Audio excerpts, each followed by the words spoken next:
And so Doris Marlin, who has a fantastic biography that is on both our Facebook page and on our web page on webinars. You've been doing this for a while. It doesn't make you sound as young as you could, but you know, Oh, well. oh well. I was just reading that we're all worried about how we look and everything, and they said kids don't notice that. They notice how you use your cell phone, and if because old people use it one way and young people use it another way, and they look at stuff like that instead. Mm. So skip the plastic surgery and just make sure you're holding your phone right. That's right. But um, go ahead, Doris. Then Oh, all right. So I am going to share screen and post my slides. So just confirm that you can see my slides. And all right, can I get a confirmation that Absolutely. my slides are okay? Excellent. And so thank you, Terry, very much for the opening phrase of the presentation. So regarding the the Paris Climate Agreement and all of the Conference of Parties, all 26 of them, otherwise known, well, this one in particular known as COP26. There is so much. I have no idea how to filter out the noise. So that is such an accurate statement regarding how in the world do you make sense of the COPs. So pictured here are 4 of the 6 UUA observers to COP26. And we thank you, and we did filter some of we did are filtering some of the noise for you. All right, so here's an excellent diagram of that noise. So many aspects of this this action towards addressing climate change globally, since that has been evolving since 1992, even earlier, actually. And we are going to touch on just a few of the very many aspects of the Paris Climate Agreement and all of the agreements that have been built in. But if you want to go deeper and touch on every single item there, I can provide some of the tools and links to get there. I like to try to put my bottom line up front, or in my military background, we called that bluff, bottom line up front. There really has been progress. There is a dedicated commitment to keep staying below 1.5 degrees of global warming alive. That was pretty much unheard of when the Paris Climate Agreement was first negotiated in 2015. It was very difficult, and it was actually civil society, the work of the activists, that built that into the agreement. Also, another comparison to the 2015 COP21 Paris Climate Agreement, there was very little Indigenous representation at the COPs and very little mention of Indigenous wisdom, much less climate justice.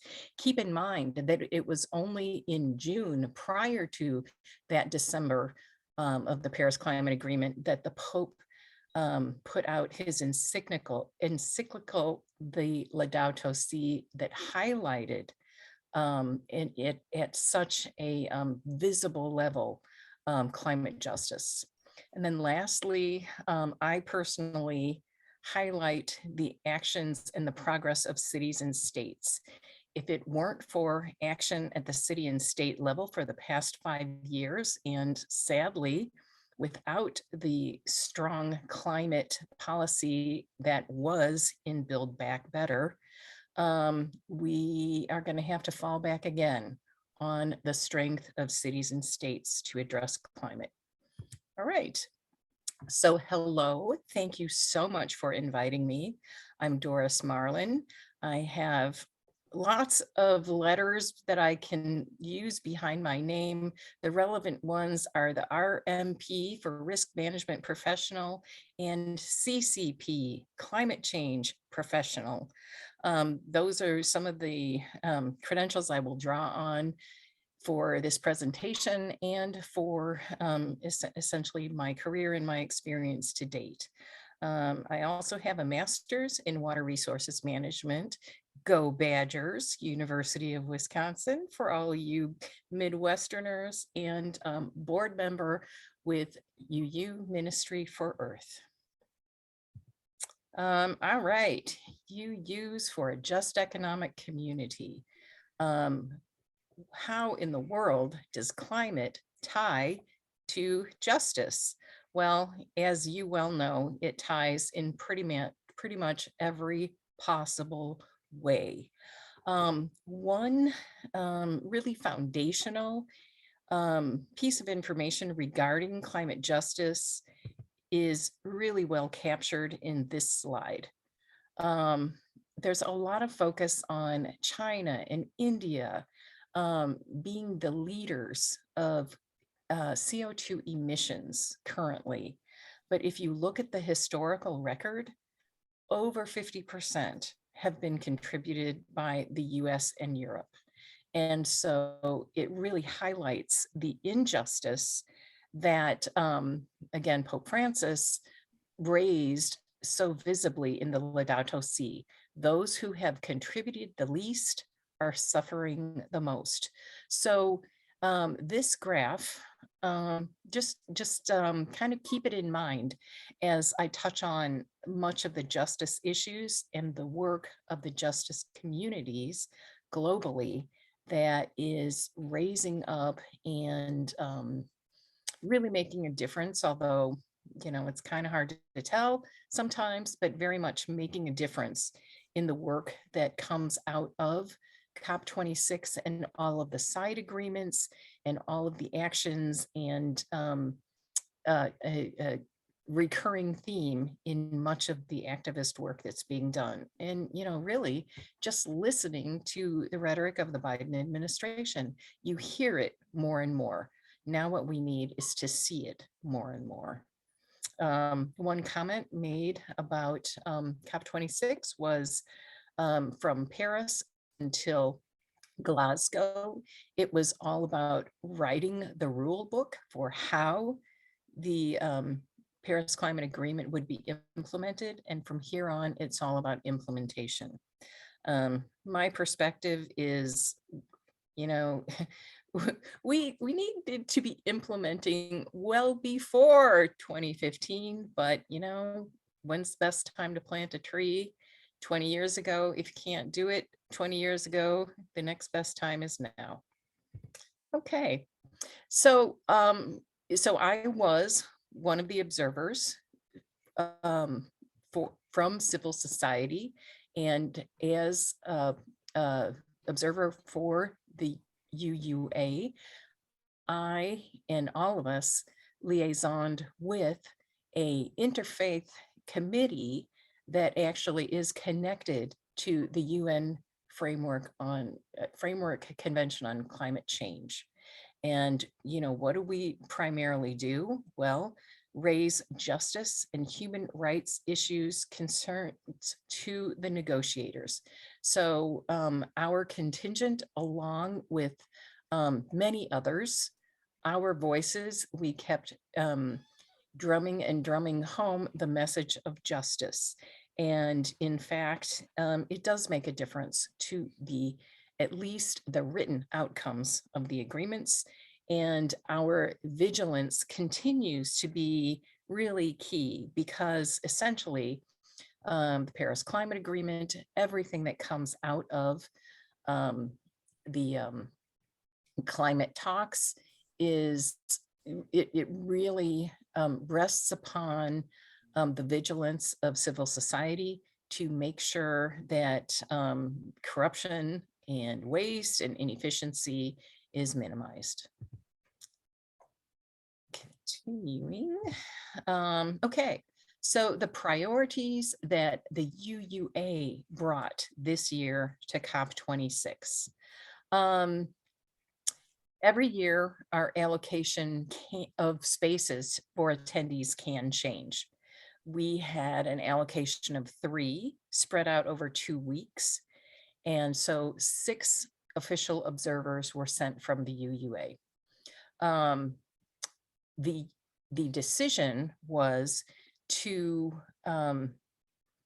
send delegates from the locations and with the expertise and connected to the NGOs that were doing the human rights work for loss and damages and other social justice organizations. So we actually sent, we intended to send more, but I do not know what happened.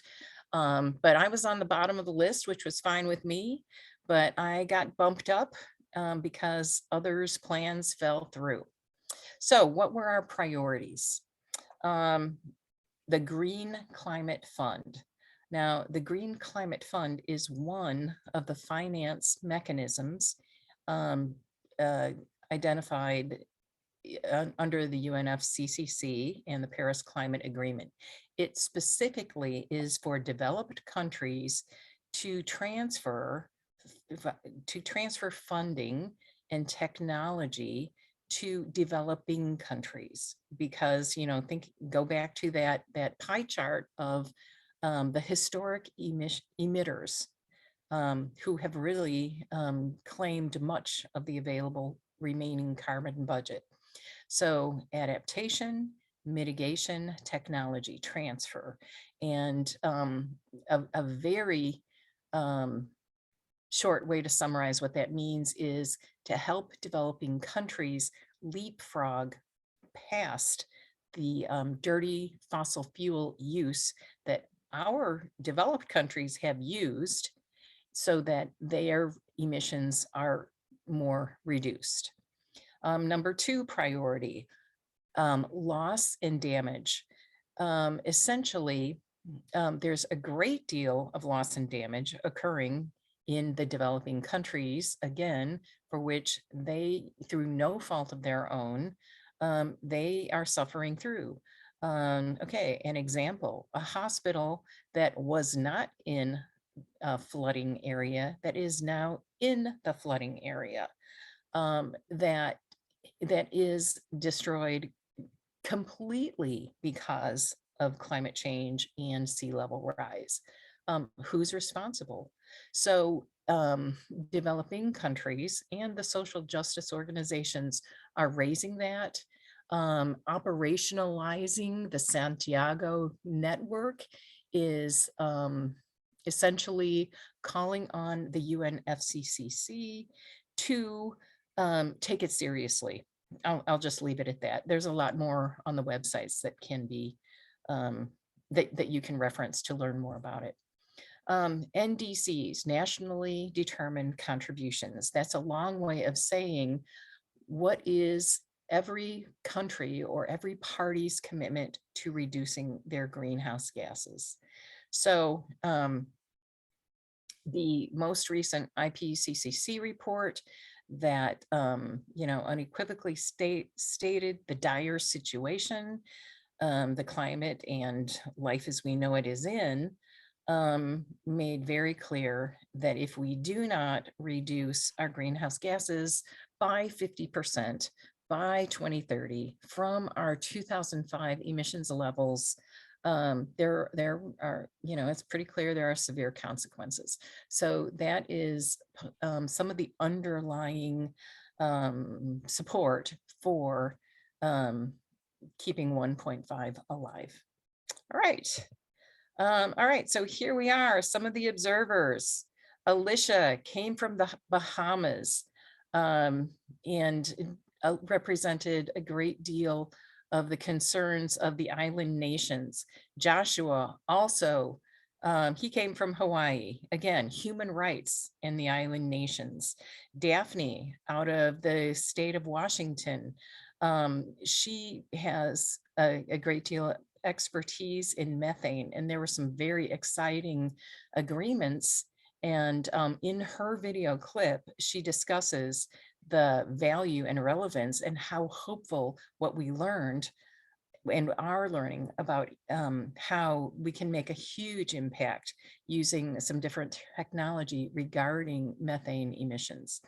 Peggy Clark, Reverend Peggy Clark, many of you know her from New York and a lot of the work that she does, and her justice work and her involvement with youth. Pierre Calderon came out of Paris, and he is one of the other individuals very connected to the loss and damage work and operationalizing the Santiago Agreement that I mentioned earlier. Okay, so I want to go to, please come up, our website, which is shown in the slides, and just show everybody some of the resources there for your continued perusal. So here we are at the Ministry for Earth website. We have a video link to recordings of some of the takeaways from COP26. Some of the actions that you can still take regarding the Green Climate Fund, our participation, what our priorities were, which I've mentioned, who all of us are, a chance to play short videos from all of us while we were on site, and hear specifically what we were trying to accomplish.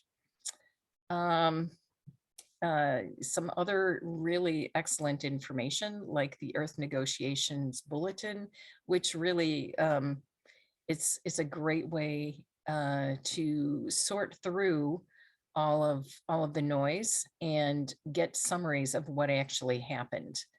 A more technical report is a summary that came from the Environment and Energy Studies Institute. Here is a link to that. And anyway, just a lot of really useful info. Oh, who's that? And some of the information building up to COP, some of it following COP. And this is also where I will be posting the video for today. By the way, did we switch? Did the screen switch to the website I'm showing you, or did it stay on the slide? It's For a slide. example, so, okay, so are you seeing Unitarian Universalist Conference of Parties advocacy priorities? No, we're seeing No, we're- COP26 and Oh, your link. no. We're seeing Okay. the link in the COP26 logo. Okay, that's too bad. All right, well, I just took you through something that you couldn't see. Too bad. All right, well, we will try to go back to that and see at a later time. But just know that those resources are very much there and available to you.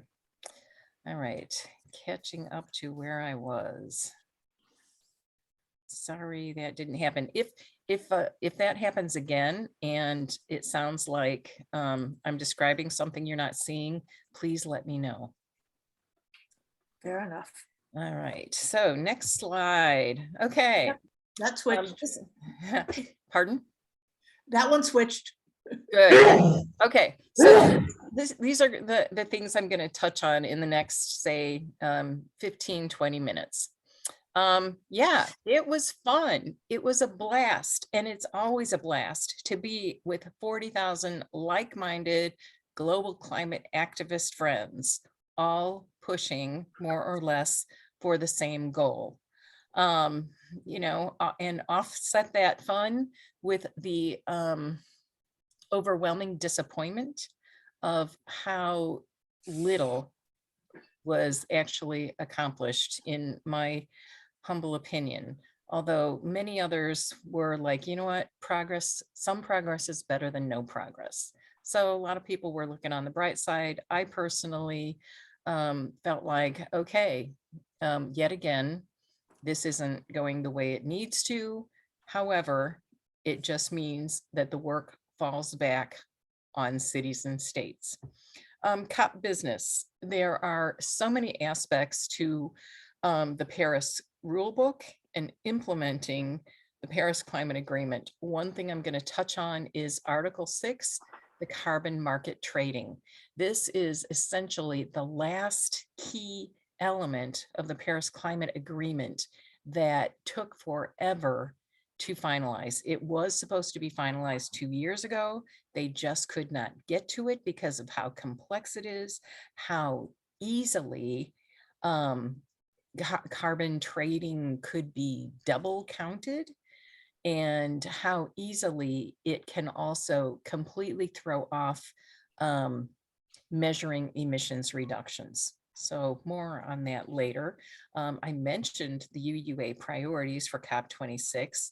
I will touch on what some of those outcomes were. I do want you to know that you too can participate in the COPs. The way I got involved was I threw my name in the hat to the UU Service Committee and to Bruce at the UU office at the United Nations, and said, hey, keep me in mind to go to COP26. And, as it turned out, when all the dust settled, I was one of the people who could go. Do expect to pay your own way. But you do get official observer credentials, which means you can go into the secure zone. You can't hang out with John Kerry, but there are quite a few people you can hang out with. And I'll show you a few pictures of that. Short of that, even if you're not an official observer, there are side events and public events always going on, and plenty of people and opportunities to interact in person. The next COP27 will be in Egypt. So, something to keep in mind. Short of that, you can participate online in real time or on demand. And I will show you the links to see not only many of the events and recordings of what happened at COP26 that are available, but dating back years. And I've already touched on the importance of cities and states. Okay, so some of the fun. Anybody recognize Van Jones? Oh, yeah. So we both got kicked out together of a press conference with Nancy Pelosi and crew, just because there just wasn't enough room and security was tight, COVID was tight, and so we didn't get in. And I did have the opportunity not only to get a selfie with Van, but to say, hey, why didn't we listen to you in 2008 after you gave our GA lecture and WARE lecture? And he said, oh yeah, the Unitarians. And he fondly remembered that event and his connection to our organization. And for those of you who don't know, he really connected how important climate action and jobs were back in 2008. A little more fun. Whenever I saw swarms of cameras and media, I said, oh, who's that important person? And I would kind of slide over and talk to their staff, see what was going on. If you recognize the Belgian flag on her mask, she was the negotiator for Belgium.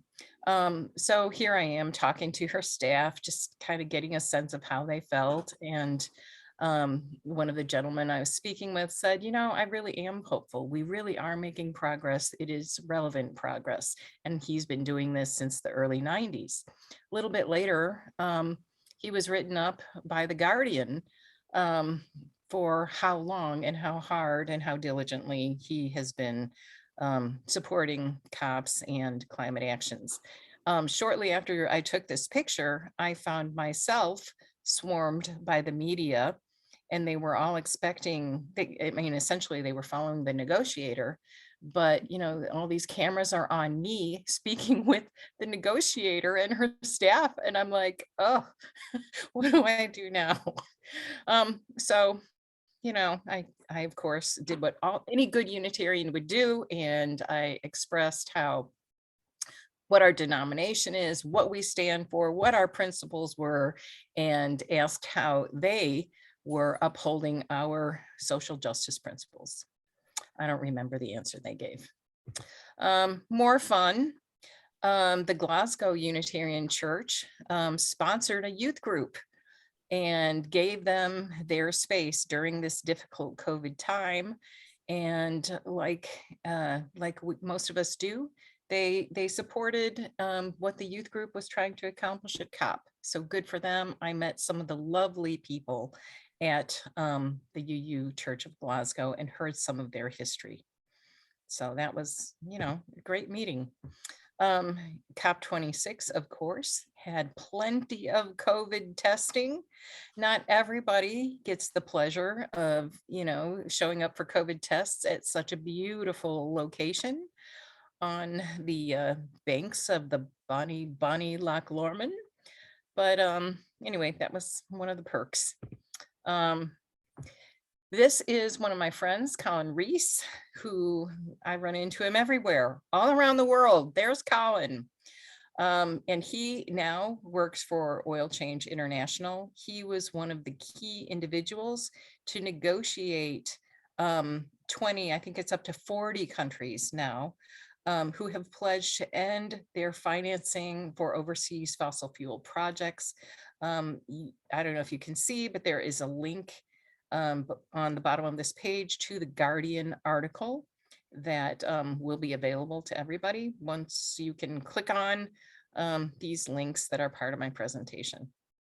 So I raise this not only because Colin is such a great guy and does such great work, but to highlight that there was the work and business of COP26. There was the numerous side agreements which were outside of COP26 between industry, between governments. The US and China agreement is another example. And there were plenty of things like this end finance for overseas fossil fuels. Just throwing in this cartoon because yeah, pandemic, climate and conflict, and the economy going bust. Yeah, all the disasters are collaborating better than we are. Okay. For a summary of the side agreements, and there's just so much information to go into that I'm gonna just let you yourselves read some of these agreement summaries. There was you know, some people felt like the side agreements were actually the progress versus the progress of the business of COP. The advantages are that the side agreements did not have to uphold the same standards as, hey, this is not solid until every single party agrees to it. So it didn't have, these agreements do not have the checks and balances or the ability to shame those who fail to make good on the agreements they're making. So, you know, in some ways the side agreements are good, but in other ways they can backfire and not be beneficial to, for example, developing countries and for the human rights and justice issues that we stand for. Okay, continuing on, a little bit more fun. They take bicycle commuting very seriously in the UK, which, you know, being a cyclist, I particularly liked, you know, how prevalent bicycles were. And I did get a little bit of wonderful hiking in when I was not at the conference. Okay, so back to essentially the format I'm following, the agenda I'm following. All right, I already touched on fun. I'm going to share a little bit about COP business, but I first want to show you, in case I totally run out of time, how you too can get to watch almost any of the proceedings and side events and conferences and discussions that happened. Essentially, you go to this website. Do y'all see that at the top? I know it's hard to see, but it's also available on the Ministry for Earth website. You click on COP26, and I'm gonna switch over to another screen right now. This is the UU Ministry for Earth webpage that has this link on it.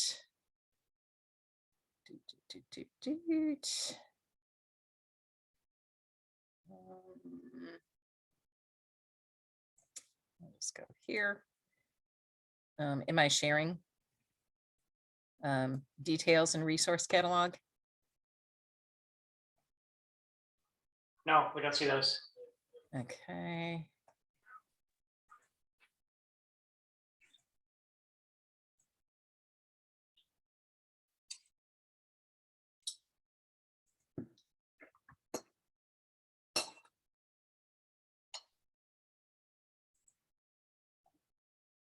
There it Okay, is. this is taking longer than I would like. So, oh wait, no, here we go. Anyway, yes, it's taking longer than I would like, so never mind. I will go back to my slides. But all this information is available on the slides. But essentially, you can go to the COP webpage. You can go to COP26. It gives you the option to watch events on demand, and it gives you summaries that look like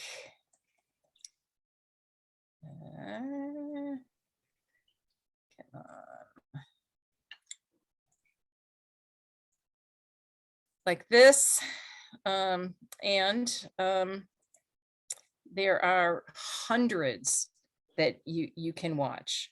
I am going to show you about a minute of one of the proceedings, one of the press conferences on carbon markets, so that you can see and hear some of the discussion. All right, so I'm switching over to right here. And I know I'm not sharing just yet, but I will in a second.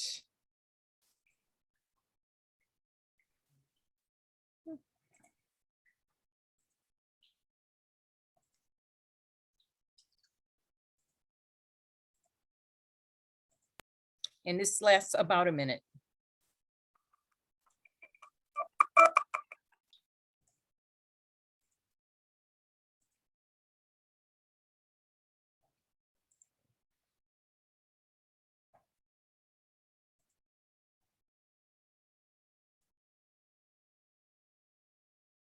Yeah, I appreciated the comment about how not credible the whole system is, and also how these markets provide a license to pollute. But I was troubled by the idea that the ETS is so much better because the European trading system has yet to exclude incineration from its technologies that it potentially supports. So I just see these systems failing around the world, not just in developing countries. And I think that this is because market economics cannot be the primary financing approach to solving the climate crisis. And I'm wondering if the panelists can reflect on that and what other financing approaches we might be needing to look toward. Thank you. Thanks. Any other questions? Yeah, please. Yes, hi, my name is Martin from PRI. I have two quick questions about carbon accounting because So I also want to touch on the question we got with regard to markets basically being a license to pollute. I will say that if markets are done right, they can help. But as Effie in her presentation, on her slide, I think you saw, I don't remember the exact words you used, but basically it should not replace decarbonization. It shouldn't replace domestic efforts to reduce emissions. But we recognize that there are some sectors that are hard to decarbonize. And in the interim, they may need to rely on markets somewhat. But you need to set up a market that really provides real emission reductions and goes beyond that as well to ensure that you're not giving that incentive or that license to pollute. So I think it's a delicate balance. I think on one hand, markets they have been given a very bad reputation because of things that have happened in the past. But I do think that there is a chance to rectify and do better for those hard to decarbonize sectors, while at the same time pursuing your domestic abatement efforts and moving towards decarbonization. Okay, so I wanted to give you a sense of what some of the sessions were like. And that was a discussion about carbon market trading. One thing that, and you're seeing my slide, carbon trading markets, Article 6, is that correct? Are you guys seeing that slide? Yes. Yes. Okay. So it's really touchy, and there was so much conflict related to it. And it really is an extremely difficult thing to do, because essentially, yeah, we're giving industry and countries a right to pollute, which, you know, in a lot of ways makes no sense, but there was a ton of political pressure to finalize the rules for this. And this was the last outstanding item that needed to be finalized in the Paris rule book. One comment I heard, which I thought was, you know, highly realistic and frightening, was, okay, what's to stop the airline industry from going into these developing countries and buying up tons of land and the carbon market available, so that they really, the aviation industry really does not have to rush to decarbonize their industry. So there's plenty that can go wrong with carbon market trading. Another argument I heard in favor of carbon trading was some of these developing countries are like, hey, we can really use the money. And if this carbon trading and the market is managed correctly and well, it can actually be a win-win. So, you know, I'll let you decide how you think all of that's going to come out. All right. So this is the link to that full YouTube that I just excerpted from. Here's a few statements regarding carbon markets and what they and most parties wanted to ensure were included, such as make sure that there is no double counting. Make sure that you conservatively estimate how good this carbon trade is going to be, because in no time, and with just being off a decimal point it can completely eliminate all progress made to cutting emissions by any country and on a global scale. All right, so I know that I'm, at about 40 minutes, and I do want to wrap up and allow for questions. But let me touch on this. Keep 1.5 alive with no overshoot. So I just want to highlight for everyone's awareness that there are one of the exceptionally good things about the Paris Climate Agreement is the effort and the diligence that went into ensuring transparency. This, what you see here is one aspect of how transparency works in the favor of all of civil society. This organization, Climate Action Tracker, there is a ton of data available that anybody can go and learn more about. This is a summary page showing where countries fall as far as meeting their emissions reductions to get down to, or to stay below 1.5 degrees. So anyway, you can see a summary of how well or not well people are doing. It's also a basis for naming and shaming those who should be doing more. Continuing on. Can I make a comment there about that last slide? Yes, definitely. Please do. There's a gray box at the bottom left that I think probably all of us are seeing. And it's covering up the website part of it and part of the slide. Can you see There it we now? go. The gray box is still there, but it moved. Okay. But Yeah, yeah, I see it. I moved it. I Yeah. don't know where to put it. It just is there and I need to move it around. Okay, It's all good. Yeah, I got the Good. website. Thank you. great. Okay. Another, the Green Climate Fund, which I mentioned. The funding for this actually comes out of the State Department budget and other little pockets of funds. There is still time to, help the US not look like, not look any more hypocritical than we already look, because we are billions, 11 billion is one estimate of dollars behind our fair share of funding the Green Climate Fund. So you can go to the link here and send an action alert to President Biden, to your senators, to your congressional representatives, and tell them to fully fund our US fair share of the Green Climate Fund, because those appropriations bills are not yet finalized. That would be the Build Back Better and the actual annual budget, because right now we're still under a continuing resolution. So they are still playing money games with how much is going to go where. Continuing on. This is just a slide that shows a little bit about what the Green Climate Fund funds.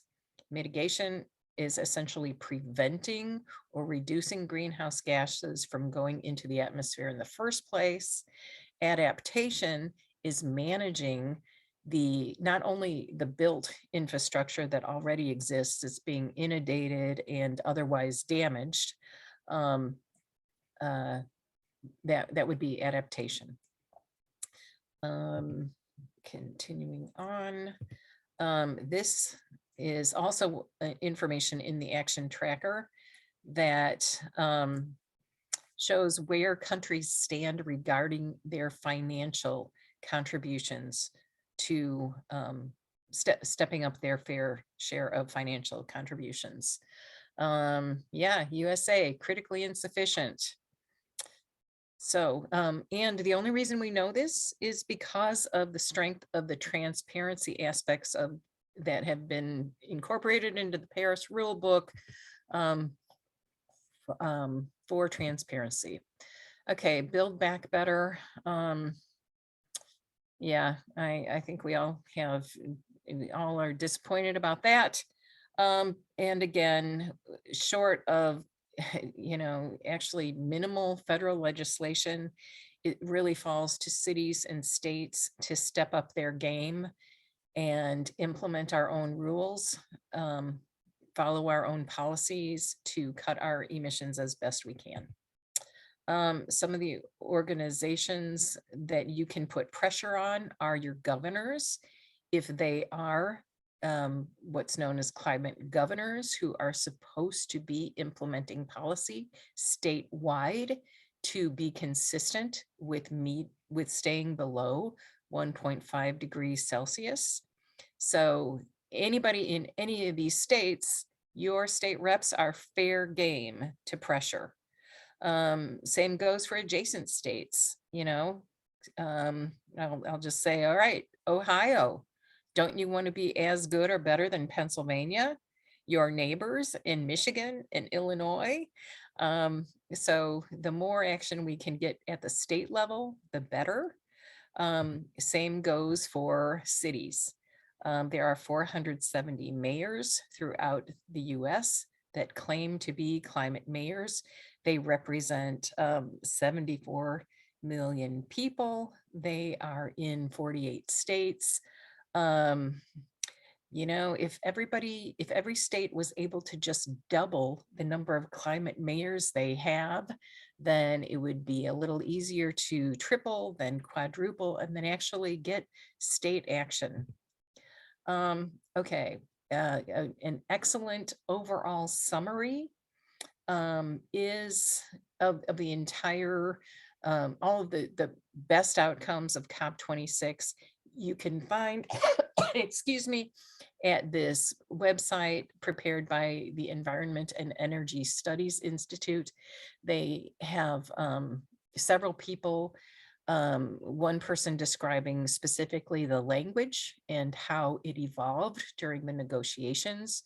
For example, how is it that we were going to end coal production, and then it resulted in, no, we're just going to reduce coal production.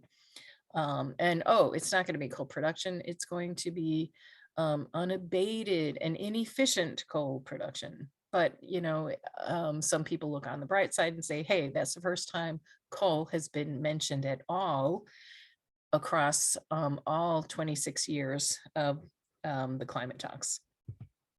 So yeah, here we are, waiting on the world to change. And here's a couple other slides of all of our fellow like-minded activists at the global level. Here's a group that is standing up for essentially a keystone pipeline that is going in Africa. So they were raising awareness to prevent that.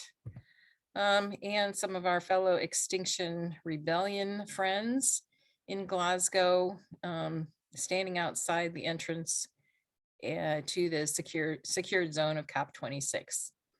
They were there every day representing. All right. So thank you so much. And, glad to take any questions. Oh yeah. How would you like to handle questions? I see Cindy raising her hand. How would you like to do that? And I also see there's 15 messages in the chat, which I have not yet looked at. Most of the messages in the chat are just comments, not questions, so don't worry about it. Okay, all right. So Cindy, shall we start with you? And if anyone else wants to raise a question, I guess, yeah, there. All right, we'll leave it in gallery view. Go ahead, Cindy. Good to see you again. And you're on mute. You're on mute, Cindy. Let me see if I can unmute you. No, I don't think I can. You're muted. Cindy, we don't hear you.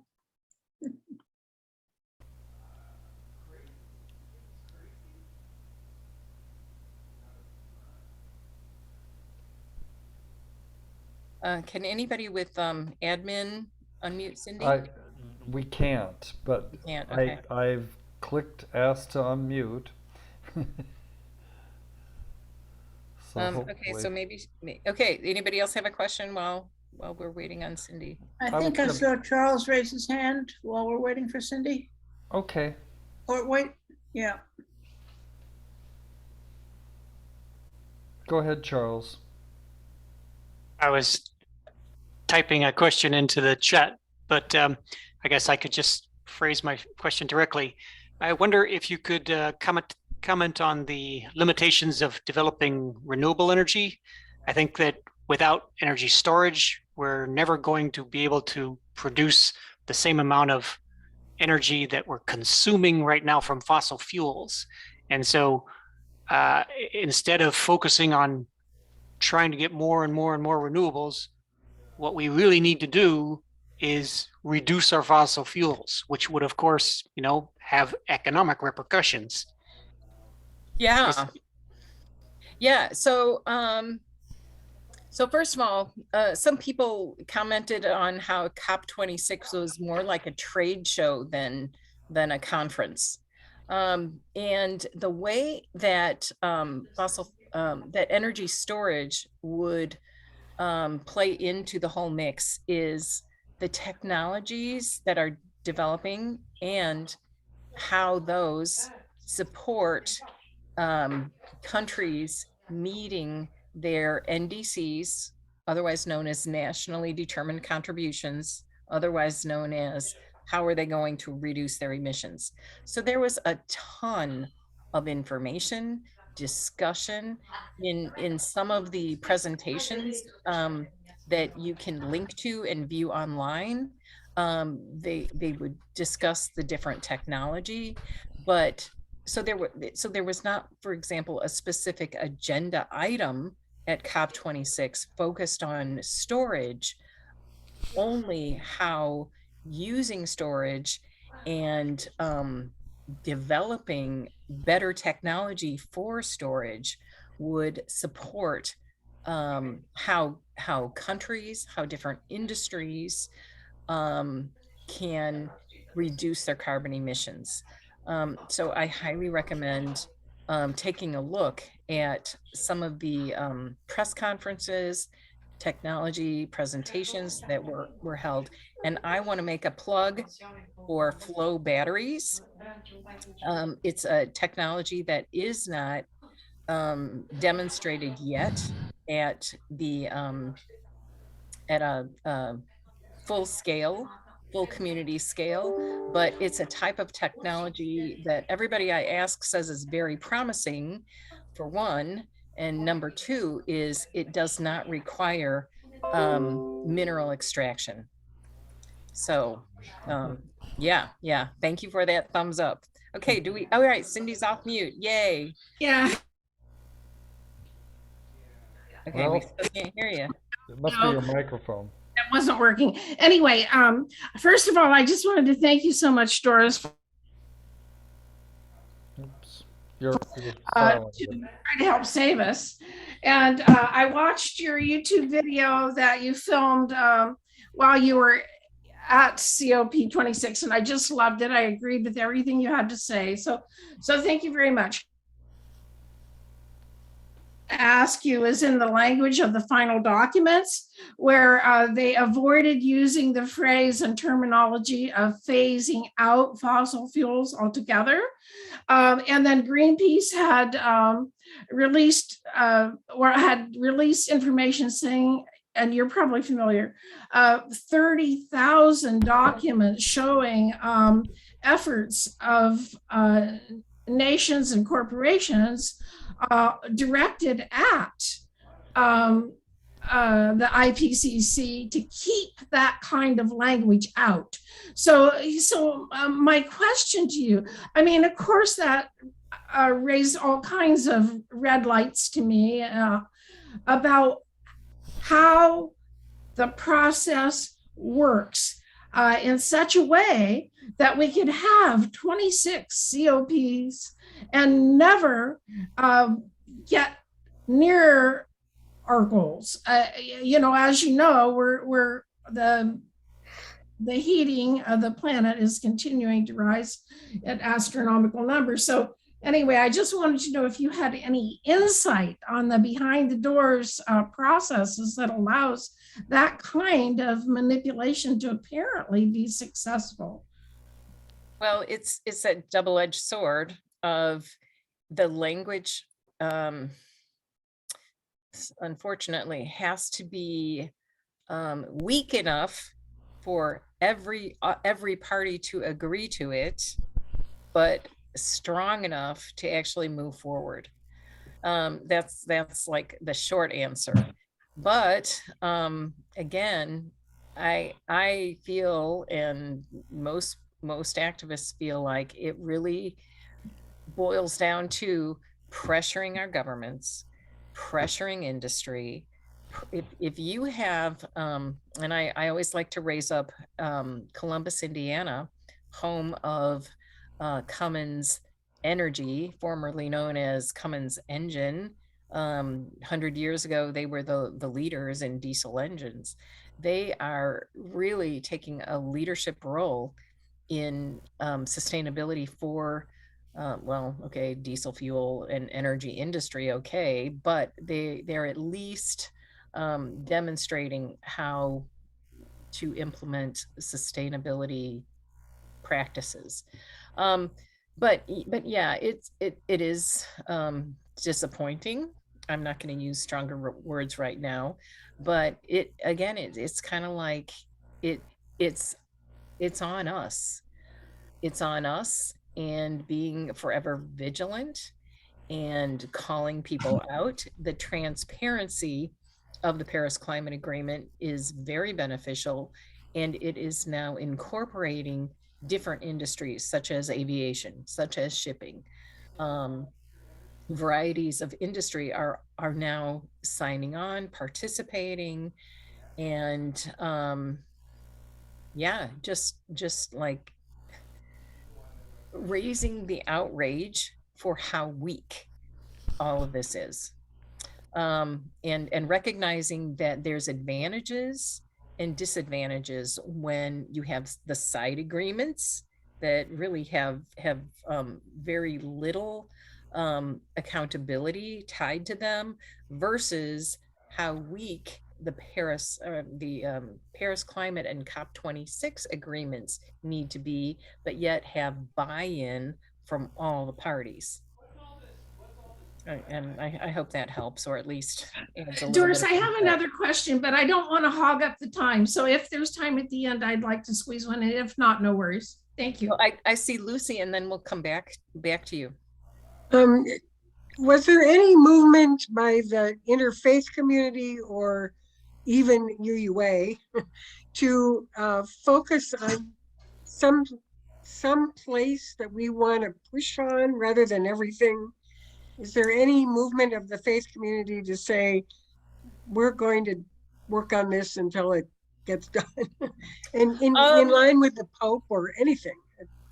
Well, that's kind of a yes and no answer. I could have gone more deeply into that interfaith liaison to the UNFCCC, but I didn't, because for lack of time. But okay, the group put together a statement for COP26, raising their demands. Okay, so great. But just being able to bond together and to work together, knowing across the global front what the faith community was interested in, having our voices heard by our individual, well, for instance, the United States State Department negotiators, we had a voice. They, I feel like they pushed it fairly well, given what they were up against. The UUA did have priorities that we focused on, and we did send individuals to speak out, and all of that is captured on the Ministry for Earth website, as well as discussed in some of the videos that are linked there.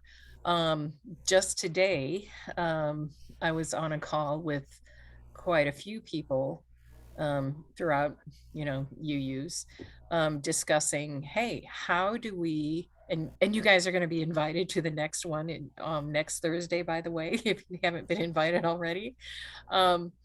We are already starting to discuss how to unify around a handful of exactly what you've mentioned, Lucy, key points that we're going to hammer on throughout the year and bring that to COP27. Raise awareness, take action all year long, and have it, come to the highest point we can take it to, in 2022. And I know that's on climate forced displacement and human rights is probably what we're going to highlight. That is also the theme of the spring seminar for UUs at the United Nations office. Okay, other questions, and then we'll jump back to Cindy, seeing no other questions. Wait, is that? I would have a question if Cindy's not quite ready. I don't know if you saw. And I also don't want to like take longer than you're all willing to stay, but I mean, I could go on forever. Yeah, well, we won't. Let's see, Neil Stevenson, who's a sci-fi writer, was interviewed in the New York Times, and his comment was, we need to probably use capitalism to actually get over our carbon emissions and everything. And it really wasn't very clear from the interview, but I think what he meant was we're paying lots of people lots and lots of money to destroy the earth. And we need to have some balance in this. If we are paying people to destroy the earth, we could at least pay them not to destroy the earth. I don't know if you saw it, but I did not, but it's definitely something I'd like to read. Okay, I can send it to you. Thank you. Cindy? Yeah. Yep, you're muted. Excellent. Okay, so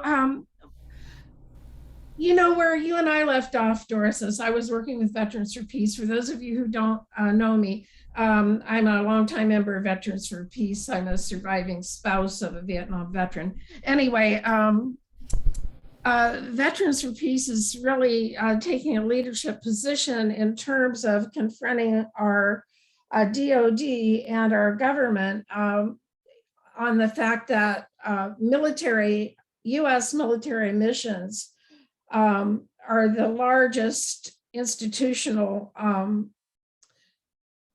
part of the equation that's not being, and that we're not addressing. And I just wanted to give you a quick update on this, Doris, in case you knew or didn't know. But Barbara Lee, we wrote legislation that Barbara Lee has signed on to, so you're aware of it. No, Okay, I know of Barbara Lee, and I'm thrilled to hear that she's doing that.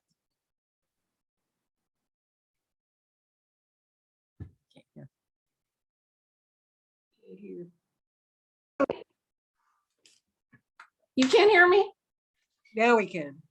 Okay, I've got to get new wiring for this computer really bad. Okay, so it's House Resolution 767 to call for the DOD to annually report and reduce emissions.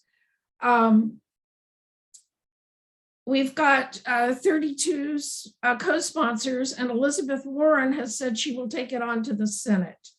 We don't have that officially in writing at this point, but that's the understanding.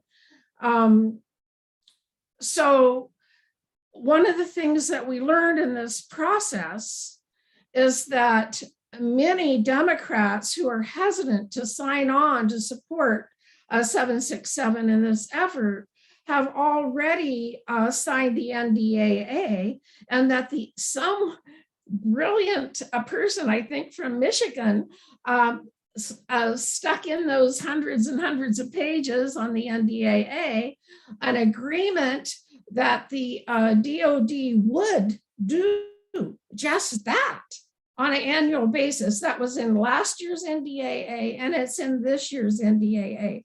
They were supposed to have done it last year by September officially and reported that those emissions for the last 10 years, and they haven't done it. So I don't know exactly where this thing is going to go. It's a non-binding resolution. However, VFP is hoping to meet with the DOD. This is something that Barbara Lee has initiated. We're hoping that Barbara Lee and Elizabeth Warren, and then some of the other key players that have been supportive in this effort going along, that will all be able to meet. This isn't settled, but this is in the works. So I just wanted to let you know about that. And hopefully we can have discussions about maybe different UU groups coming aboard with that and also helping to support that. Yeah, thank you so much for raising that. I was president of Wage Peace of Northeast Florida back in 2003 to about 2007 or 8. And my eyes were opened at the level and the exemptions of any sort of emissions reductions that the military does not need to comply with. In many ways, the military does do very well. There's all kinds of energy efficiency programs and attempts to just become energy independent and build resilience. However, that's a drop in the bucket compared to the operational, the training, the emissions related to that. So yeah, I mean, I again, all I can, one comment I can make is, shine the light on just how devastating those emissions are and those contributions to pollution, greenhouse gas emissions. It's conflict in general, and how the destruction of natural resources leads to conflict, which is becoming more and more and more well known, well understood. But what is in the favor of adding more transparency to this is, for years the military has recognized climate change as a force multiplier. I'm sorry, a threat multiplier. And so just keep building on that message. So what do you see going forward from our leadership to combat rising climate change, the crisis? What else can we do? From the UUA perspective or federal perspective? Or UUMFE, from all of you. Well, UUSJ. For the first time, a climate justice organizer has just been hired by the UUA. Rachel, I'm going to mess up her last name, something like Milby. She's just getting started, and she is going to be a member of the organizing strategy committee. Climate justice is her full-time mission focus. And so, I'm looking forward to seeing more coherent, cohesive action coming out of not just all of our small, scattered groups, but really some unification. and some focused efforts. So, we'll give her a chance to kind of get the lay of the land, and we'll see how that goes and see how we all can contribute to cohesive action. Other than that, I came to the conclusion after attending several COPs, how important it is to take local action in collaboration with other organizations. For example, okay, here we are, UUs. We're often social justice leaders in our community. All right, reach out to Sierra Club, reach out to NAACP, reach out to CCL, join forces. Do you have a climate plan in your city? And if you do, great. How are you going to strengthen and accelerate it? And if you don't, get one started. And when your little town has one, and the rest of your county and the neighboring county, then it just keeps building on itself. Sooner or later, you have comprehensive state action, regional action, and more pressure federally, and more pressure on those neighboring cities and states that are not doing their fair share. So I just see bubbling up from the local and state level, as personally, and I think it does play out. Actually, for anybody who wants to stick around, I have a really great short clip of Obama speaking to a couple of things that summarizes, that kind of ends on the value of state and local action that I can play. But essentially, short of cohesive, comprehensive, and really meaningful federal action, all we've got are the pressures of cities and states. And don't stop at the city and state level. If you have a major employer in your area, or university, or hospitals, put the pressure on them. Actually, as part of the Laudato Si effort and the what is it, the Catholic Climate Coalition, all of those Catholic hospitals in your area, many of them are part of the Catholic Climate Coalition, and have committed to moving in the direction of making improvements to their own sustainability and emissions reduction. So there's all kinds of threads that can be pulled at the local level.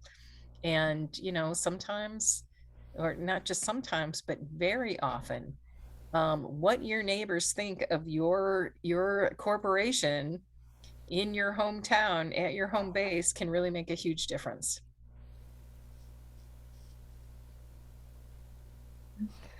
Thank you, Doris. Yeah. Do we have any more questions? Okay, I'm going to thank Doris, and then I'm going to quit recording, and if the conversation wants to go on, I think that would be fine. And thank you so much for the invitation and for the opportunity to share some of my thoughts and experiences with you.